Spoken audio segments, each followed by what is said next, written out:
Harry, there's been a complaint about your contract. Victor, my mentor, gave me the heads up. Instantly, I felt a wave of cold sweat. Don't worry, though. I've already taken care of it. We just need to touch base later.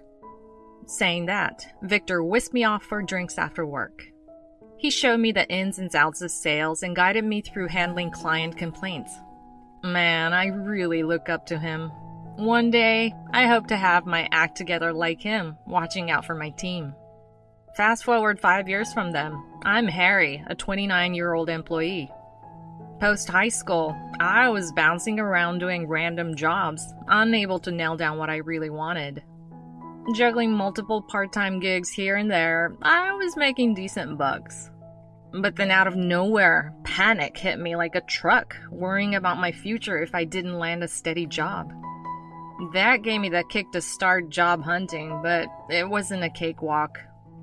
Among a handful of offers, I found myself in a company, placed in the sales department. That's where I ran into Victor, a real gem of a guy. 5 years my senior, super outgoing, full of energy, and incredibly supportive. The guy was born for sales. He schooled me on the job. Harry, you're so genuine, makes teaching you a breeze, he'd often say. But no matter how much he coached me, my sales numbers didn't quite pick up. I'd look at him and wonder if maybe, just maybe, sales wasn't my jam. Then one day, I screwed up big time. The client was livid, and my boss gave me an earful. It was totally my bad, so I apologized up and down. That's when it hit me. Maybe this gig wasn't cut out for me, and I mulled over switching jobs. Victor was the one who reeled me in. You think you're not right for this, huh? Victor seemed to read me like an open book. As I nodded, he just chuckled. I never thought I was a hotshot at this either. I just try to get into the other guy's shoes and deal accordingly. I couldn't quite wrap my head around what he meant. Are you considering what the client wants when you're making your pitch? Victor asked. His question left me in a fix. I thought I was doing just that. But according to him, my pitch always sounded the same. I kind of felt like I was parroting back what he taught me. You're too honest. You just keep echoing my teachings. You gotta use your own words and tailor your approach to the person you're dealing with, he advised. Reflecting on my past pitches, he might be onto something. Just give it a whirl, he nudged me.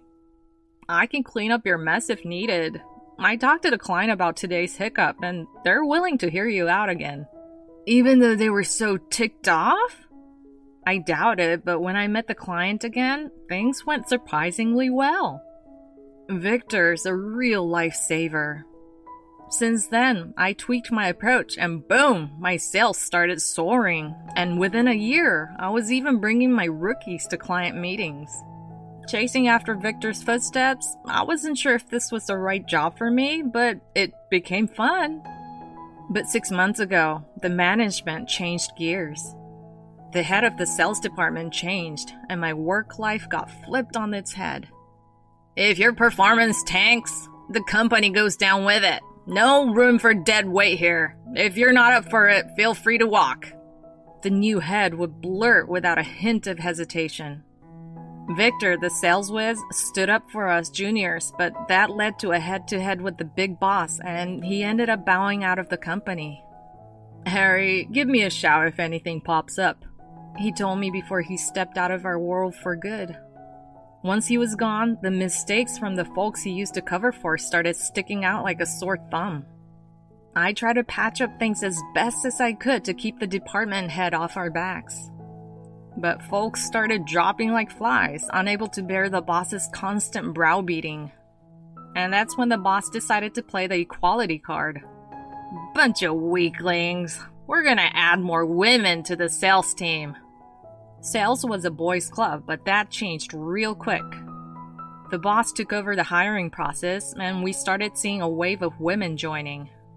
The boss was absolutely smitten with them, wouldn't even raise his voice. But his leniency didn't pay off in the sales charts. My morale was hitting new lows every day. The women on the sales team brought me nothing but headache-inducing customer complaints requesting, "Could you handle this, please?" And their dismissive attitude towards the clients didn't sit well with me. I tried to steer the rookies in the right direction, but any sign of sternness would land me in hot water with the boss. To add insult to injury, I caught the female reps chatting behind my back. "Just close any deal, and if there's a complaint, dump it on him," they said about me. I was burning the midnight oil handling customer complaints, and all the boss had for me was, "You're dragging your feet! Speed it up!" My motivation was nearing its end. Then one fateful day, the boss storms up to my desk, madder than a hornet.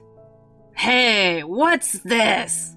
he barks, slamming a pile of documents onto my desk. It didn't take a genius to figure out what it was.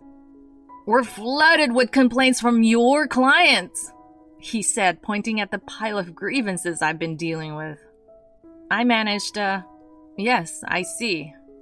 He shot back, "Over 100! You're slacking!"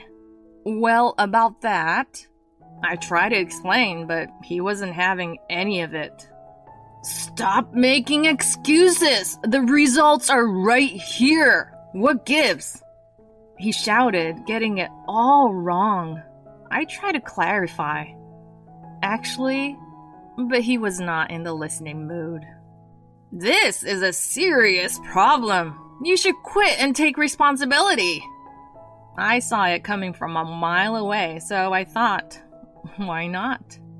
"Okay, I'll take responsibility," I responded. He grunted. "Ugh, finally some sense. Bring your resignation letter by the end of today." I stole a glance at the clock. Only 10 minutes until the day ended. He probably thought it was impossible. But 5 minutes later, I was at his desk, resignation letter in hand. The boss was dumbstruck. He probably expected an apology, not a resignation.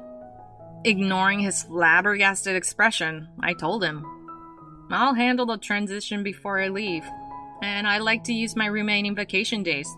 It's quitting time. Thanks for everything." I gave him a respectful smile and walked out the door. I have been contemplating a career move for a while now.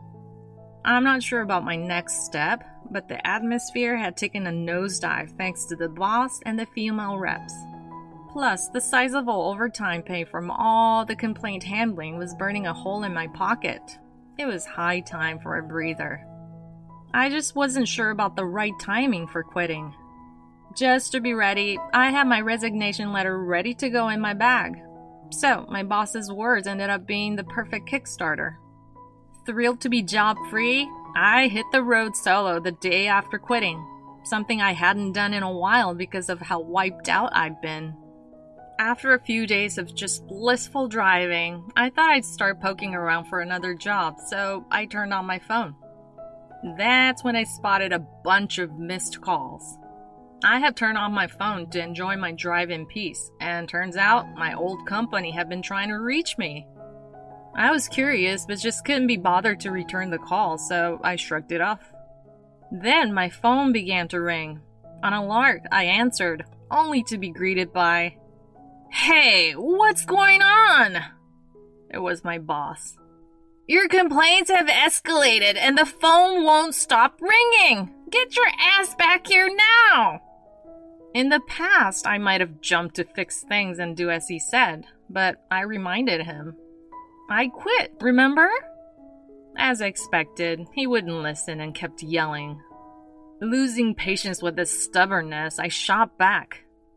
"How about letting me explain things in sequence?" At last, he fell silent. I grabbed the chance and dove into my side of the story. About those complaints you talked about, not a single one was my doing. They were all fallout from covering for my juniors. The new sales girls were smooth talkers, could close deals alright, but their haphazard explanations resulted in a barrage of inquiries and cancellations. I don't recall. The boss tried to interject, but I cut him off. Could you let me finish, please? He quieted down again. I didn't want to dump complaint handling on the newbie, so I handled it. I tried to talk about it to prevent repeat incidents, but no one cared enough to discuss it. Worse, they started shoving their complaints onto me. And then they had the audacity to report those complaints to you as if I was the culprit. If you'd been paying any attention, you would have realized it was bull. Unfortunately, you just swallowed their tails hook, line, and sinker and pinned it all on me. The boss was silent. I have zero interest in working with people who think it's cool to trick easy customers into contracts. And frankly, I'm done covering for such people. So when you told me to own up and quit, it was like a weight off my shoulders. I ended on a cheery note, and the boss's voice finally filtered through. So, about the complaints? With that same cheery tone, I replied, They're not my complaints. When I quit, I handed over a log of my complaint handling and suggestions for future handling. But it seems like you didn't even get that far. No wonder things got out of hand. Those girls always boasted about cutting corners and laughed off handling complaints, so even with everything laid out, they probably wouldn't lift a finger. You really didn't get it, did you? I could tell the boss was turning a shade paler, but I had no intention of bailing him out. He reaped what he sowed. I hung up. In that moment, I wondered what Victor would do. I hadn't mentioned my resignation to him, so after a long time, I invited him for a drink. He was up for it in a heartbeat, so I figured I'd fill in him about my quitting then. Can't believe Michael is still pulling the same old stunt. You could have given me the lowdown earlier, buddy. I apologize. I felt it might be rude to spill my grievances on you, especially after you left the company. I wanted to be the kind of mentor you were, always backing the juniors, but it seems that was a pipe dream. That's my only regret. But Victor dismissed it with a wave of his hand. I wouldn't even lose sleep over those guys. You've put your back into it, didn't you? He clapped me on my shoulder, and my eyes misted up. As we were unwinding over drinks, I heard someone exclaim, "So this is your hideout." Much to my surprise, it was Michael who'd stroll into the bar. "What brings you here?" Turns out one of our female reps spotted me from outside the bar and tipped him off. I goofed up by picking a spot near the office to meet Victor, and worse still, we snagged a table by the window. Who would have thought? Need something? Victor inquired, catching the boss off guard. "Oh, you are here too. This has your fingerprints all over it." Victor and I exchanged looks and heaved a sigh. "Hold on, what do you mean? Victor's got zip to do with this." When I said that, the boss retorted, "Then you should hightail it back to the company pronto." Why the heck should I do that? I was flabbergasted, but Victor, wearing a mischievous grin, stepped in. "Just out of curiosity, how's it hanging back at the office?" The boss started to spit venom. "Those women stabbed me in the back and dumped all the complaint handling on me, declaring it's my job." The women he was griping about had to be the sales rep. That sounded just like them. I've hit a wall with a constant onslaught of calls. The boss was practically groveling, but I gave it to him straight. "You're dragging your feet, boss. Isn't that what you preached to me?" His face blanched. "Did I say that? If so, I'm sorry, but I need a hand. If I can't mop up these complaints, I'm looking at a slashed bonus and demotion." Victor and I cracked up hearing his plea. "So that's why you're badgering us." I chimed in, and Victor couldn't resist adding, "Always looking out for number one, huh?" The boss simply hung his head. I laid it on him. I figured out that I never want to end up like you. I feel like a fool for busting my hump under your so-called leadership. I did my best to have the sales reps' backs, but if you, their boss, are oblivious to all that and they won't adjust their attitude, I don't see these complaints dying down anytime soon.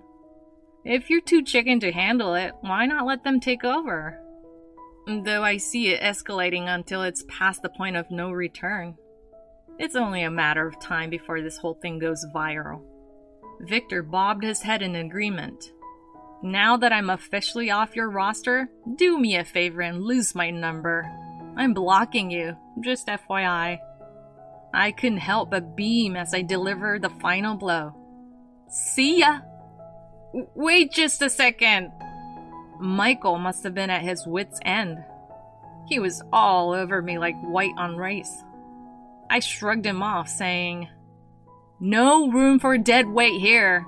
Weren't you the one telling me to pack my bags? You can't just try to cash in on me without owning up to your words and saying sorry. Talk about having your cake and eating it too. I'm sorry, I didn't mean it that way." The boss started groveling out of the blue. Victor couldn't help but chuckle at the sight. "Sorry won't cut it, Chief. Harry here is a stand-up guy. Time you kicked yourself for not seeing that." His words warmed my heart, and I made it crystal clear to the boss. "Stop dragging me and Victor into your mess." Michael, looking like he finally got the message, staggered out of the bar. I kept true to my word and blocked the company's number then and there. Later, a buddy from another department filled me in on the latest sales department drama. Turns out the complaint situation spiraled out of control. Even the big shots are trying to douse the flames, but there's no end in sight given the sheer numbers. The ladies in sales are crying their eyes out dealing with the backlash, and the boss has been dumped down the ladder. Word is, he's up to his eyeballs in complaints, looking more like a ghost every day. The gossip spread like wildfire, and the internet started buzzing with bad reviews. It got so hot, it even made the digital news. That company might be toast. I hopped on board with a company Victor and a friend kick-started. I get to flex my sales muscles, the team's a dream, and it's a blast to work there. "Harry, let's hit the road for that meeting," Victor called out, and I was on my feet. "You know, it's wild that our old place really tanked, huh?" I nodded at his words. The place we bailed on probably never pulled itself together. Its reputation tanked, and it went belly up. The one saving grace about working at that place? Meeting Victor. Now I'm at a gig where they actually appreciate me, and I've never felt better.